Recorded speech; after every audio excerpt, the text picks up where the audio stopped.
Hey guys, and welcome back to How Logical. In this tutorial, we're gonna look at how to show who is online in Badoo. Now let's begin. On any browser of your choice, simply type badoo.com and hit on enter right now.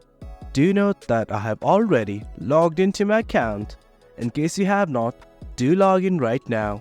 Well, this is the page once you have logged in. What you need to do is simply click on this nearby button right here. Just click on it. Then these things will open up. What you need to do is simply go to preferences. The buttons on the top, simply click on it. Then the filters will open up. Right here, many things will open up like show me, age range, locations and everything. And right here is the main thing, online now. Click on this checkbox right here and hit on apply filters.